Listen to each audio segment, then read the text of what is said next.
Hello everyone, Namaste. It's Dr. Shruti Mathur. I am past life regression therapist, healer and karma insight coach. और आज जो हम जिस study के बारे में बात करने जा रहे हैं वो स्टडी है डिवोर्स को लेकर के, divorce and law of Karma. तो स्टडी को आप पूरा देखिएगा शुरू से लेकर लास्ट तक, तभी आपको पूरा इससे रिलेटेड कर्मा समझ में आएगा। हालांकि कर्मा इतना ज़्यादा कॉम्प्लिकेटेड है जिसको किसी को भी समझना बहुत ही ज़्यादा डिफिकल्ट है। और जब भी मैं कोई रिग्रेशन करती हूँ तो उसके पहले मैं भी भगवान से पहले प्रेयर करती हूँ, प्रार्थना करती हूँ कि आप मुझे हेल्प करिए, मदद करिए ये कर्मा समझने में। क्योंकि कहते हैं कि जब तक भगवान की कृपा नहीं हो तब तक तो बृहस्पति और सरस्वती भी नहीं समझ सकते कि किसी कर्म के पीछे का रीजन क्या है और उसका एक्चुअल में मीनिंग क्या है। तो हमें डिवाइन की हेल्प चाहिए होती है कुछ किसी भी स्पिरिचुअल टॉपिक को समझने के लिए, क्योंकि हम अपनी ह्यूमन इंटेलिजेंस से ये नहीं समझ सकते। और जब तक कोई विशेष कृपा नहीं हो, जब तक हम भगवान से कनेक्टेड ना हो, तब तक हम इन बातों को नहीं समझ सकते हैं। तो हालांकि मेरा कनेक्शन बहुत डीप नहीं है, थोड़ा बहुत है, तो जितनी मेरी अंडरस्टैंडिंग है, जितना मैं समझ पाई हूँ उतना मैं आपको बताऊंगी। और ये वीडियो जो है आपको पूरा लास्ट तक देखना है। केस स्टडी भी तभी आपको समझ में आएगी जब आप उसके सारे पॉइंट्स को शुरू से लेके लास्ट तक समझेंगे। कई बार मुझे कई लोग कहते हैं मैम आप बहुत ज़्यादा डिटेल में डिस्क्राइब कर देती हैं, बहुत ज़्यादा डिटेल में आप बताती जाती हैं, लेकिन मैं क्या करूं, मैं अपने आप को कंट्रोल नहीं कर पाती इस एरिया में, स्पिरिचुअलिटी में, जहाँ पर, क्योंकि कई बार ऐसा होता है कि हमने कोई बात बोली है और उस हर एक बात में इतनी डेप्थ होती है, इतनी गहराई होती है। और ये मेरा फेवरेट टॉपिक है कि मैं इस सब्जेक्ट पर मुझे बहुत ही ज़्यादा मुझे पसंद है, तो इसलिए मैं बहुत कई बार डिटेल में चली जाती हूँ। और मैं कोशिश करूंगी कि मैं इस वीडियो में टू द पॉइंट रहूं, बहुत ज्यादा डिटेल में नहीं जाऊं, उतना ही बोलूं जितना कि रिलेवेंट है टॉपिक्स रिलेटेड। ओके, सो चलिए स्टार्ट करते हैं आज की केस स्टडी।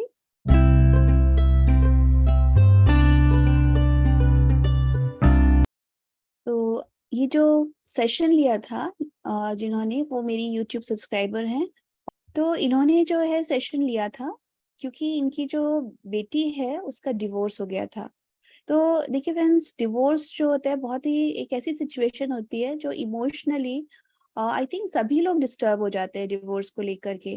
डिवोर्स ना सिर्फ लड़का और लड़की, उनकी मेंटल इमोशनल हेल्थ को अफेक्ट करता है, बल्कि उनकी फैमिलीज को भी करता है, एक्सटेंडेड फैमिली को करती है डिवोर्स की सिचुएशन, फ्रेंड्स को करती है, और अगर आप सेलिब्रिटी हैं तो आपके पूरे फैंस को भी परेशान करती है।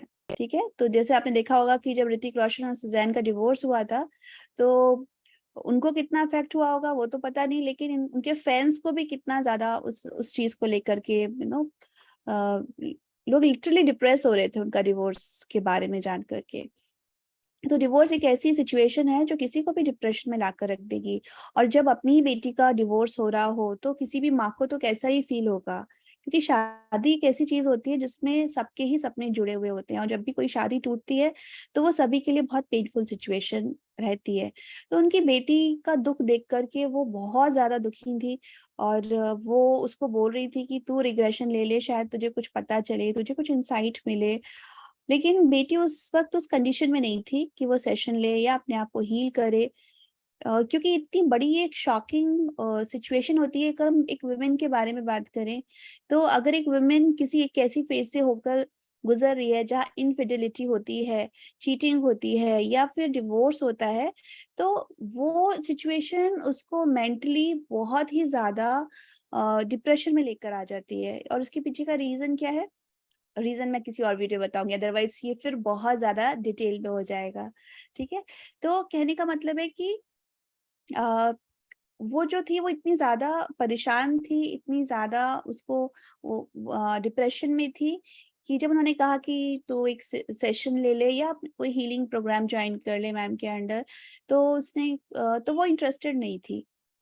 क्योंकि कई बार क्या होता है कि लोग इतने ज्यादा परेशान होते हैं कि उस मोमेंट वो ये भी नहीं सोच पाते कि हमें खुद को हील करना है। हीलिंग के बारे में भी तब जाकर के इंसान सोचते हैं जब वो थोड़ी सी उनमें एक स्टेबिलिटी आती है, जब वो जीवन में आगे बढ़ने की सोचते हैं, मूव ऑन करने की सोचते हैं।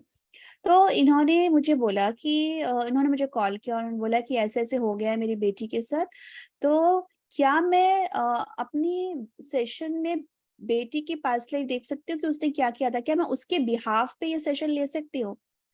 तो देखिए, ऐसे बहुत सारे लोग हैं जो इस तरह के सेशंस करते हैं किसी और के बिहाफ पर, और वो कई लोग तो डायरेक्ट भी नहीं करते हैं, वो इस तरह से भी कई लोग सेशन करते हैं कि वो खुद पता करके और उनको बताते हैं। पर खैर, मैं ये सब नहीं करती हूँ, मेरा तो बिल्कुल स्ट्रेट फॉरवर्ड है कि सेशन आपको लेना है, जिसकी प्रॉब्लम है उसी को लेना है और उसी को देखना है।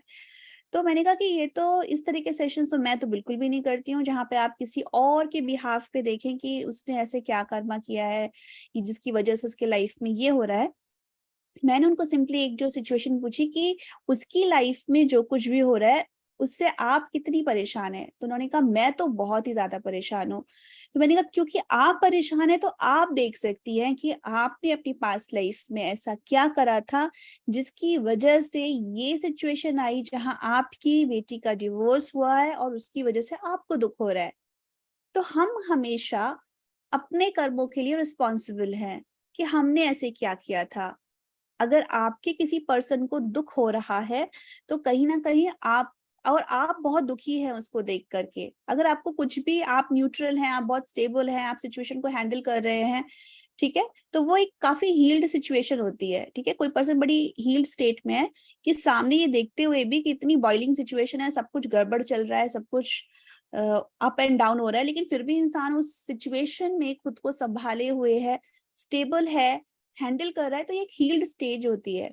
लेकिन अगर वो सिचुएशन आपको इतना ज़्यादा परेशान कर रही है कि आपको रात में नींद नहीं आ रही, आप सुबह उठ नहीं सकते, आप खाना नहीं खा रहे हो या कुछ भी, तो वो एक सिचुएशन ऐसी होती है कि जहाँ पर आपको हीलिंग की रिक्वायरमेंट है।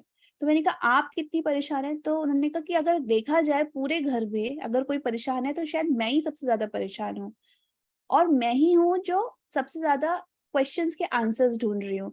तो देखो, जब कोई पर्सन की ये स्टेज है जहाँ पे वो बहुत ज़्यादा परेशान हो रहा है और वो खुद ही लगा हुआ है कि उसे क्वेश्चंस के आंसर ढूँढने हैं, तो एग्ज़ैक्टली हीलिंग इसी पर्सन को चाहिए। तो जब मैंने उनको ये चीज़ पूरी खुलकर बताई कि हम इस चीज़ पर कर सकते हैं कि how you are connected with your daughter, तो ये सुन कर के उनको काफ़ी एक रिलीफ मिला और उनका, हाँ ठीक है, तो हम इस सिचुएशन पे जाएँगे और इसको हम एक्सप्लोर करेंगे और देखते हैं कि इस सिचुएशन में क्या निकल कर आता है। तो इस तरह से ये हमारा बैकग्राउंड था कि सेशन जो हमने किया, इसके पीछे की रीज़न क्या थी और अब हम आगे की इसकी स्टोरी क्या निकली, अब हम स्टोरी के बारे में बात करेंगे।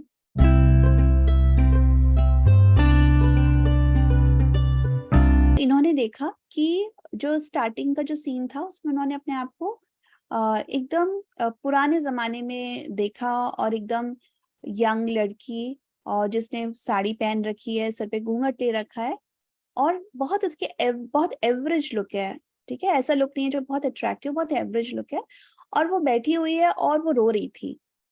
तो जब मैंने उनको पूछा कि क्या बात है, आप क्यों रो रही हैं, और इस सीन को एक्सप्लोर करिए, तब उन्होंने उसमें सीन में देखा कि उनके जो हस्बैंड हैं, उनके ऊपर बिल्कुल भी ध्यान नहीं दे रहे हैं, ठीक है? उनके जो हस्बैंड है वो उनके ऊपर फोकस नहीं कर रहे हैं, और उस उनको जैसे कहते हैं ना, कोई इम्पोर्टेंस ना देना, तो वो बहुत दुखी थी।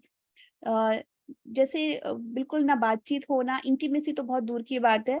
तो एक तरह से जो कहते हैं कि एक पत्नी को जो सुख मिलना चाहिए हस्बैंड से, तो वो कोई सुख उनके जीवन में नहीं था, और वो जो पर्सन था, he is roaming here and there, बाहर जा रहे हैं, इधर कर रहे हैं।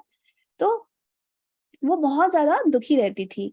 तो उस लेडी, जो भी मेरी क्लाइंट थी, यानी उस जन्म में जो वो उन्होंने अपने आप को देखा, वो अराउंड 25 इयर्स ऐसी कुछ थी।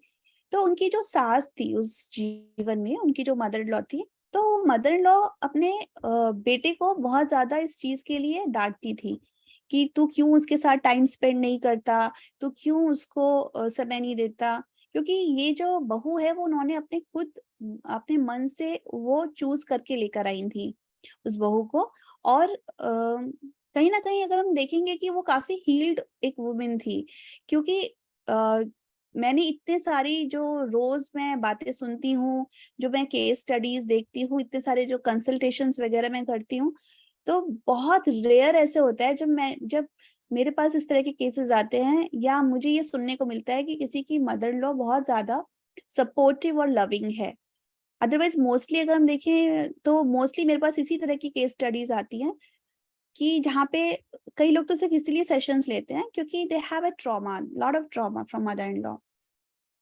तो यहाँ पे जो उन्होंने बोला कि मेरी मदर इन लॉ उनको समझा रही है, डांट रही है कि तुझे अपनी बीवी के साथ रहना चाहिए, तुझे उसकी केयर करनी चाहिए, उससे बातचीत करनी चाहिए। तो ये एक बहुत ही पॉजिटिव साइड है। नहीं तो यूजुअली कई बार क्या होता है, कई मदर इन लॉ जो होती है वो इतनी ज्यादा इनसिक्योर होती है कि जब वो अपने बेटे और बहू की प्रॉक्सिमिटी को देखती हैं, क्लोजनेस को देखती हैं, तो नॉट एवरीवन बट मैं कुछ जो मेजोरिटी उन उन मदर इन लॉ के साथ होता है ये, जो एक्चुअली बहुत अनहील्ड है, इनसिक्योर है। तो वो उनको आपस में एक दूसरे से दूर करने के लिए जो कुछ भी कर सकती हैं, सच और झूठ, पॉलिटिक्स, जैसे हम हाउस पॉलिटिक्स बोलते हैं, तो बहुत कुछ करके उन दोनों को जितना सेपरेट कर सकती है, उनके बीच में जितनी लड़ाई करा सकती है वो कराती है। और ये सब करा के वो कहीं ना कहीं अपने अंदर एक सेफ्टी फील होती है, उन्हें फील होता है कि ऐसा अगर मैं करूंगी तो मेरा बेटा मेरे पास रहेगा, मेरे साथ रहेगा। तो ये कंडीशन जिन भी मदर लॉ की होती है, ये क्यों होती है? Because of lot and lot of insecurity. इनका खुद का चाइल्डहुड बहुत ही ज्यादा प्रॉब्लमेटिक होता है, ठीक है, मैरिड लाइफ बहुत प्रॉब्लमेटिक होती है। तो प्रॉब्लम करते करते करते जब उनका खुद का बेटा बड़ा होता है, उस वक्त भी ये इनसिक्योरिटी उनके अंदर रहती है, ये अनहील्ड स्टेज रहती है, जिसकी वजह से ऐसा होता है। पर यहाँ पर इस केस स्टडी में ऐसा बिल्कुल नहीं था। ये जो मदर इन लॉ थी बहुत ज्यादा, जो कहते हैं ना, वाइज लेडी, जो समझाना करना जितना वो कर सकती थी, यानी कि वो बिल्कुल अपोजिट कर रही थी। वो कोशिश कर रही थी जितने मेरे बेटी बहू आपस में मिलकर रह सकें, प्यार से रह सकें, इनकी क्लोजनेस बढ़ सके। तो ये एक इस तरह का उनका एटीट्यूड था। तो बहुत उनको क्लोजनेस के साथ वो आपस में उनको जो है कनेक्ट कराने की वो कोशिश में लगी रहती थी। लेकिन इसके बावजूद भी उनका बेटा उनकी बिल्कुल भी बात नहीं सुनता था, बिल्कुल ध्यान ही नहीं देता था। तो वो हमेशा बाहर घूमता रहता था। तो कुछ टाइम जब हम थोड़ा और आगे सेशन में बढ़े, तब पता चला कि उसका बाहर किसी के साथ अफेयर है। और फाइनली वो उसमें उस लड़की के साथ इतना ज्यादा इन्वॉल्व था कि कुछ टाइम बाद जाकर के उसने अपनी वाइफ को छोड़ दिया और उसके साथ जाकर शादी कर ली और घर ही छोड़ दिया। तो अब तो ये देख करके, ये तो खैर परेशान थी ही थी, उसकी मदर इन लॉ को बहुत गिल्ट हुआ, बहुत बहुत ज्यादा गिल्ट हुआ उन मदर इन लॉ को। एंड शी वाज लाइक कि ये क्या हो गया, मतलब मैं तो इसको बहू बना के अपने घर लेकर आई और इसके साथ ये सिचुएशन हो गई। तो वो बहुत ही दुखी थी, उसकी मदर इन लॉ बहुत ज्यादा। और ये जो है ये तो खैर चला ही गया। फिर वो कभी वापस लौट कर नहीं आया। तो जब वो कभी वापस लौट कर नहीं आया, ये जो लेडी है इसने पूरी जिंदगी अपनी अकेले निकाली। तो उसने अपने मन में इसको कर्ज किया। ये जो थी मेरी क्लाइंट, उन्होंने उसको अपने हस्बैंड को कर्ज किया कि जैसे तूने मुझे दुख दिया है और मेरी शादीशुदा जिंदगी डिस्टर्ब हुई है और मेरी मैरिड लाइफ में इतनी प्रॉब्लम्स आई हैं, ऐसे ही प्रॉब्लम तेरे जीवन में आए, तू कभी सुखी नहीं रहेगा अपनी शादीशुदा जिंदगी में। लिटरली उसको जो कहते हैं ना, एकदम कर्ज करना, एकदम बद्दुआ देना कि तू अपनी शादी में कभी भी खुश नहीं रहेगा। जिस तरह से तूने मुझे पेन दिया है, ऐसा ही पेन तुझे भी मिलेगा। इस तरह से उन्होंने कर्ज किया। और जब उन्होंने रिकॉग्नाइज किया तो शी वाज सो शॉक्ड, क्योंकि ये जो हस्बैंड था, जब उन्होंने सोल लेवल पर उसको रिकॉग्नाइज किया, तो ये जो हस्बैंड है, ये प्रेजेंट लाइफ में इनकी डॉटर है।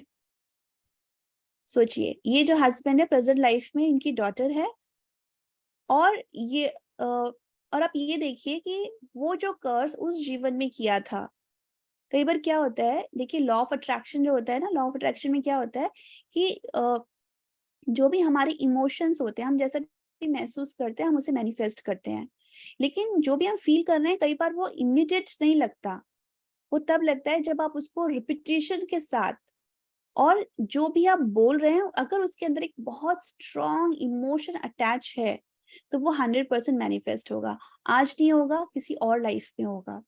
तो वो चीज जो उन्होंने उसको कर्ज किया, उसको बोला, वो चीज मैनिफेस्ट हो गई। उस जीवन में नहीं हुई, इस जीवन में हो गई। क्योंकि लाइफ तो कंटिन्यूस चलती रहती है। डेथ तो हम बोलते हैं कि एक तरह से देखा जाए दो लाइफ्स के बीच का एक गैप है।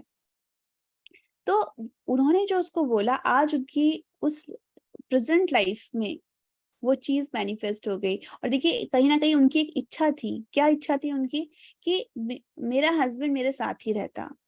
तो अब वो जो हस्बैंड है वो साथ में ही है, लेकिन हस्बैंड के रोल में नहीं है, बेटी के रोल में है। ठीक है। और वो जो कर्ज था वो चीज भी लग गई उस बेटी को, कि जो उसके शादीशुदा लाइफ है वो पूरी तरह से डिस्टर्ब हो गई, कंप्लीटली डिस्कनेक्ट हो गई वो।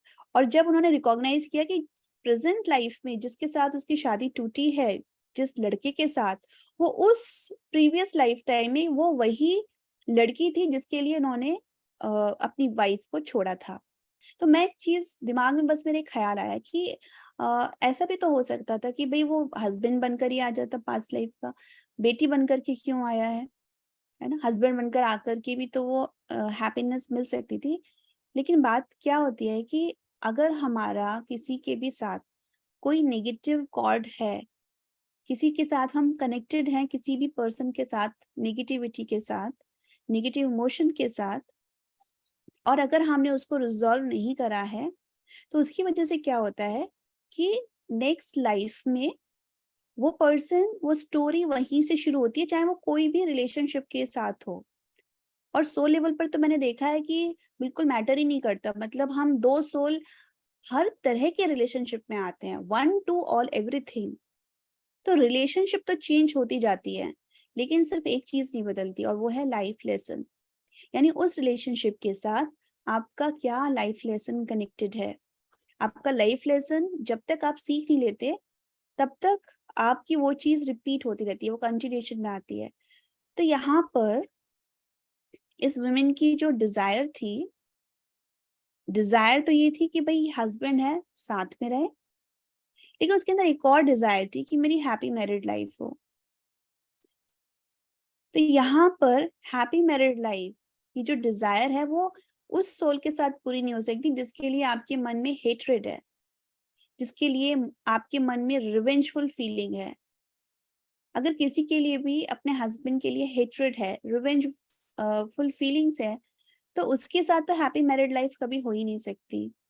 और शायद यही रीजन था जिसकी वजह से वो सोल इस जीवन में हस्बैंड बनकर नहीं आई, बल्कि डॉटर बनकर आई। और प्रेजेंट लाइफ में जो मेरी क्लाइंट है, इनकी बहुत ही सक्सेसफुल मैरिड लाइफ रही है। यानी इनकी और इनके जो हस्बैंड है, उनके बीच में, उन्होंने बोला हमारे बीच में शुरू से डे वन से इतना प्यार, इतनी केयर कि मैं बता नहीं सकती। मतलब जो उन्होंने अपना पास्ट लाइफ एक्सपीरियंस बताया था और वो जो उनका प्रेजेंट लाइफ एक्सपीरियंस है, वो कंप्लीटली चेंज्ड, कंप्लीटली मतलब डिफरेंट, अपोजिट। और वो इतनी हैरान हुई जब उन्होंने देखा कि जो उनके प्रेजेंट लाइफ के हस्बैंड हैं, ये वही है पास्ट लाइफ की mother in law. Past life की mother in law present life में हस्बैंड बनकर आई है। तो सुन के कितना अजीब लगता है ना, बड़ा ही स्ट्रेंज लगता है। Nobody can see in this way कि mother in law is a husband, but soul level पर यही होता है। हमें बड़ा ही अजीब लगे, हमें बड़ा ही अटपटा लगे, मुझे तो कई बार बोलने में बहुत अजीब लगता है, but this is the truth. And the truth is कि दो सोल हर तरह के रिलेशनशिप में आती हैं to learn life lesson, to develop self-love, to develop courage, to develop so many qualities. तो यहाँ पे जो इनकी पास्ट लाइफ की जो मदर इन लॉ है, क्योंकि उस जीवन में वो सच में चाहती थी कि मेरी बहू बहुत खुश रहे, अच्छे से रहे, और उसको वो सब कुछ सुख मिले, क्योंकि उन्होंने उस जन्म में ही इस तरह से लिया था कि ये मेरी रिस्पॉन्सिबिलिटी है, ये मेरी जिम्मेदारी है कि मैं अपनी बहू को अपने घर लेकर आई हूँ, तो इसको हर तरह का सुख मिले। तो उस जीवन में बहुत दुखी थी ये चीज देख करके, अपनी बहू की वो हालत देख करके। तो इस जीवन में वो सोल जो है उसी पॉजिटिविटी के साथ आई है, यानी उसी पॉजिटिव इमोशंस के साथ, उन्हीं के साथ। और she has given all her love to her, सब कुछ प्यार दिया, और एक बहुत अच्छी हस्बैंड। अगर मैरिज, उनकी पर्सनल मैरिज को लेकर देखा जाए तो प्रेजेंट लाइफ बहुत अच्छी है, बहुत सेटिस्फाइड है। लेकिन यहाँ पर जो ये है, जो डॉटर है, अब जो कर्स उन्होंने कर दिया, तो वो कर्स इस जीवन में मैनिफेस्ट हो गया, और उसी की वजह से जो प्रेजेंट लाइफ है उनकी डॉटर की, और वो चीज मैनिफेस्ट हो रही है। वो भी परेशान है, क्योंकि कहीं ना कहीं ये जो कर्मा होता है इसीलिए होता है कि आप उस चीज को रियलाइज करो, आपने क्या मिस्टेक करी है, क्या करा है, आप सोचो समझो। तो बेटी तो अपना वो कर्मा का जो है, वो जो एनर्जीज हैं उसके अंदर उस चीज को मैनिफेस्ट कर रही है। तो बेटी का तो खैर अपना अपनी एक अलग तरह की एक बोला जाए अपनी अलग सोल जर्नी है, जहां उसे बहुत जरूरी है कि वो अपने गिल्ट को रिलीज करे। ठीक है, जो पास्ट लाइफ में उसने गलती करी है उस गिल्ट को रिलीज करे, ताकि वो अपनी प्रेजेंट लाइफ को पीसफुली जी सके और आगे लाइफ में बढ़ सके। लेकिन यहाँ पे जो ये जो मेरी क्लाइंट है, फिर मैंने इनको सजेस्ट किया था, मैंने कहा क्योंकि आपने लगातार बहुत उसको कर्ज किया है पास्ट लाइफ में, अब आपको जस्ट इसका उल्टा करना है, आपको उसको ब्लेसिंग्स देनी है। ठीक है, सोल लेवल पर जाकर आपको उसे ब्लेस करना है, उसे फॉरगिव करना है और उसको बोलना है कि वो अपनी मैरिड लाइफ, ठीक है, जहां भी जिसके साथ भी, ठीक है, उसको जो उसने डिसीजन लिया है, हालांकि उसका डिसीजन उस लाइफ में बहुत गलत था, लेकिन प्रेजेंट लाइफ में तो जो उसने डिसीजन लिया है तो उस पर स्टिक रहे और उसको अच्छी तरह से फुलफिल करे, और किसी भी तरह से उसको सिर्फ ब्लेस करे। मैंने उनको ब्लेसिंग कि उसकी मैरिड लाइफ अच्छी रहे, क्योंकि उस लाइफ में उनका जो कर्ज था कि भाई तेरी मैरिड लाइफ पूरी तरह से डिस्टर्ब हो जाए, जो तूने मुझे पेन दिया है वही पेन तुझको भी मिले। तो ये जो उन्होंने पेन को लेकर उसे कर्ज करा है, अब उसको उन्हें चेंज करने की जरूरत है ब्लेसिंग में, कि वो उसको कंटिन्यूस ब्लेस करे कि मैं ब्लेस करती हूँ, मैं भगवान से प्रार्थना करती हूँ कि तुम्हारी मैरिड लाइफ बहुत अच्छी रहे, बहुत सक्सेसफुल रहे। तो जब आप इस चीज को रिपीटिशन में कई बार बोलेंगे, बोलते रहेंगे विथ फीलिंग्स, ठीक है। और देखिए, मैंने अक्सर ये चीज देखी है कि जब दो सोल्स के बीच में फॉरगिवनेस इजी नहीं होती, इट्स वेरी वेरी डिफिकल्ट। ठीक है, इट्स वेरी डिफिकल्ट। कई बार कुछ कनेक्शंस ऐसे होते हैं, कुछ इंसिडेंट ऐसे हुए होते हैं जहाँ माफ करना बहुत ही ज्यादा मुश्किल होता है, इनफैक्ट इम्पॉसिबल होता है। तो उन कंडीशन में वो सोल हमेशा पेरेंट और चाइल्ड के रूप में आते हैं। ठीक है, तो माँ बाप का जो रिलेशनशिप होता है, और स्पेशली जो मदर होती है, दुनिया में शायद किसी को माफ नहीं कर सकती अगर किसी ने उसके संग कुछ गलत किया है, लेकिन अपने बच्चे के लिए उसके अंदर अटूट या क्या बोला जाए, बहुत माफी होती है। कुछ ना भी बच्चा कितना भी गलत कर दे, कितना भी कुछ कर दे, वो उसको माफ कर सकती है। उसके अंदर ये कैपेबिलिटी होती है, कैपेसिटी होती है। मैं कुछ एक्सेप्शनल केस की बात नहीं कर रही हूँ, मैं एक जनरल एक बात कर रही हूँ, एक माँ का जो रूप होता है। तो यहाँ पे वो जो सोल है जो बेटी बनकर आई है, ठीक है, क्योंकि वो माँ है, पास्ट लाइफ में बहुत हर्ट थी, बहुत एंग्री थी, अब वो बेटी बनकर आई है तो कुछ भी बोलो उसको वो माफ करने के लिए, मतलब ये एक तरह से कहा जाए कि ये रिलेशनशिप है ही इसीलिए फॉरगिवनेस के लिए। माँ बाप और बच्चे का रिश्ता ही माफी के लिए होता है। बच्चा नहीं कर सकता पर माँ बाप कर सकते हैं।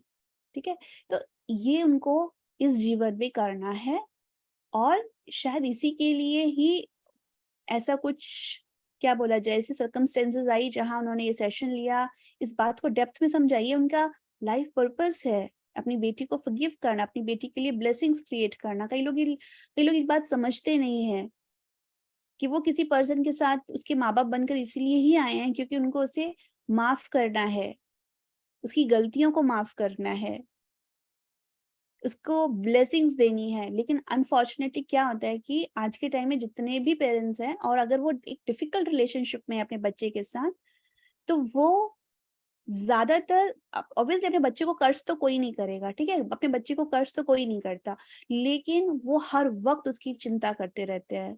24 आवर्स वो उसके लिए वरी की वाइब्रेशंस, इमोशंस क्रिएट करते हैं, और वो अपने बच्चे का फ्यूचर पूरी तरह से डार्क देखते हैं, नेगेटिव देखते हैं। और जब वो इस तरह से उसका फ्यूचर डार्क, नेगेटिव देखते हैं, वरी और स्ट्रेस के साथ देखते हैं, तो माँ बाप की एनर्जी इतनी ज्यादा लगती है बच्चे को, किसी और की एनर्जी नहीं लग सकती जितनी एनर्जी माँ बाप और बच्चे की लगती है। तो वो एनर्जी जो उस बच्चे को लगा रहे हैं, उसकी चिंता कर करके, उसका फ्यूचर डार्क देख देख करके, तो उस बच्चे के साथ तो ऐसे ही और बुरा होने वाला है। उसकी खुद की तो एनर्जी अच्छी है ही नहीं कि वो कुछ लाइफ में पॉजिटिव कर सके। जब माँ बाप भी ऐसी एनर्जी उसको भेजते हैं तो वो तो और भी उसका डाउनफॉल चला जाता है। तो आपने देखा कितना कॉम्प्लिकेटेड है, मतलब कुछ इमोशंस, कुछ एनर्जी, कुछ कॉर्ड्स को करेक्ट करने में एक नहीं, पता नहीं कितने जन्म लग जाते हैं। बड़ी मुश्किल से वो कोई एक जन्म आता है जहाँ पे दो सोल्स के बीच में पीस आती है, वो रिश्ता जो इतना कॉन्फ्लिक्ट में है वो कन्वर्ट होता है पीस और हैप्पीनेस में, and it takes many many birth.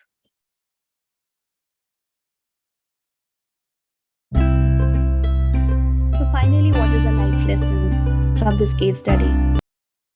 For all those women who are, going through divorce, for all those women who are going through infidelity, cheating. तो अगर आप एक ऐसी वुमेन है जिसके साथ उसके स्पाउस ने, उसके हस्बैंड ने उसको चीट करा है, ठीक है, इनफिडिलिटी का केस है, तो ये बहुत जरूरी है कि आप उसको दिल से, ऑल्दो इट्स वेरी डिफिकल्ट, ठीक है, it's not easy thing, but you need to forgive this person, ठीक है, and you need to move on. क्योंकि जब भी किसी के साथ चीटिंग की कोई केस होती है, इनफिडिलिटी केस होती है, जहाँ एक वुमेन बहुत अपने आप को अकेला फील करती है, लोनली फील करती है, और बहुत ज्यादा उसके अंदर एक वीकनेस होती है, तो इस तरह की सिचुएशन की वजह से कहीं ना कहीं उसकी एक सोल ग्रोथ है, यानी उसे करना क्या है, उसे करेज अपने अंदर डेवलप करना है, उसे self love. Usually yes, this is the word, self love. अगर आप एक ऐसे रिलेशनशिप में है जहाँ पर आपके साथ इनफिडिलिटी हुई है, चीटिंग हुई है, तो आपको अपनी पूरी जिंदगी दर्द में गुजारने की जरूरत नहीं है, पूरी जिंदगी आपको पेन में स्पेंड करने की जरूरत नहीं है, बल्कि ये वो टाइम है जब आप अपने ऊपर इन्वेस्ट करें. इंसान को सबसे बड़ा दुख तब होता है हस्बैंड वाइफ की रिलेशनशिप में, जहाँ पर इस तरह के केसेस होते हैं कि इसमें जो वाइफ होती है उसने बहुत सारा टाइम, बहुत सारा समय, बहुत सारे रिसोर्सेस अपने हस्बैंड के ऊपर खर्च किए हुए होते हैं, और इतना करने के बाद भी जब सिचुएशन ऐसी आती है जहां पर हस्बैंड चीट करते हैं, तो this women feel like a great loss, ठीक है, उसे अपने जीवन का ही सबसे बड़ा लॉस फील होता है. तो जब अगर ऐसा हो जाए तो अब आपको क्या करना चाहिए? पहली चीज, आपको अपने ऊपर कंप्लीट फोकस, आपको अपने ऊपर लेकर आना चाहिए. 100% bring complete focus on your self. अपने ऊपर फोकस लेकर आइए, अपने ऊपर वर्क कीजिए, अपने इमोशनल वुंड्स को हील कीजिए, और अपने ऊपर इन्वेस्ट करिए, अपने ऊपर टाइम इन्वेस्ट करिए, अपने ऊपर मनी इन्वेस्ट करिए, अपने आप को इंडिपेंडेंट बनाए, इमोशनली, फाइनेंशियली, दोनों तरह से. और ये जो हस्बैंड है, ठीक है, because that person is actually move on, ठीक है, अगर उसका फोकस आपके ऊपर से हट चुका है, कहीं और गया है, तो ऑब्वियसली वो ऑलरेडी वो मूव ऑन कर चुका है, तो आप उसको जाने दीजिए, ठीक है. You don't have to hold that person back in your life, ठीक है. If the person want to move on, allow that person to move, और उसको जाने दे करके आपको अपने ऊपर कंप्लीट फोकस करना है, अपने ऊपर कंसंट्रेशन लेकर आना है. कहीं भी मोस्टली मैंने देखा है इस तरह की सिचुएशन इंसान के कॉन्फिडेंस को भी ब्रेक कर देती है, तो आपको अपने कॉन्फिडेंस को डाउन नहीं करना, क्योंकि आपके अंदर कोई कमी नहीं है. अगर कोई पर्सन, जब भी इंसान बाहर प्यार ढूंढता है, ठीक है, तो मान लीजिए कि उसको लाइफ में अब धोखा ही मिलने वाला है. जब भी कोई इंसान बाहर प्यार ढूंढता है, जैसे आपने बाहर प्यार ढूंढा अपने हस्बैंड में, अपने अंदर नहीं ढूंढा, आपके साथ धोखा हो गया, ठीक है. आपके हस्बैंड अपने अंदर प्यार नहीं ढूंढ रहे हैं, अब वो कहीं और प्यार ढूंढ रहे हैं, उनको लग रहा है आपसे नहीं मिला, चलो हम कहीं और से मिलेगा, वहां जाएंगे, उनके साथ भी वहां धोखा हो जाएगा कुछ टाइम बाद. तो ये धोखे की चेन ऐसी चलती चली जाती है, राइट. तो ये एक लाइफ लेसन है, ये इस तरह की सिचुएशन में जो भी जितनी भी सोल्स आ जाती हैं, सभी के लिए एक लाइफ लेसन है. And the top most life lesson is to develop self love. Divorce, infidelity, cheating, इनसे कनेक्टेड जो लाइफ लेसन है वो सेल्फ लव है, सेल्फ वर्थ है, सेल्फ इन्वेस्टमेंट है. तो वो आप अपने ऊपर करिए, और उसको करने के बाद जो आपको पीस, हैप्पीनेस मिलेगी, वो आपको कहीं किसी दूसरे लेवल पे लेके जाएगी, ठीक है, आपकी सोल बहुत ग्रो करेगी. लेकिन अगर आप पूरे टाइम बैठ के अपने हस्बैंड को कर्स करती रहेंगी, हमेशा उसके बारे में नेगेटिव सोचती रहेंगी, तो उससे क्या होगा? आपकी खुद की भी ग्रोथ नहीं होगी, ठीक है, उसकी भी ग्रोथ नहीं होगी, और उसके साथ आप बार बार अगेन एंड अगेन सेम इसी पैटर्न के साथ जन्म लेंगी. हो सकता है रिश्ता बदलता जाए, ठीक है, लेकिन पेन वहीं का वहीं रहेगा। तो you need to release this pen.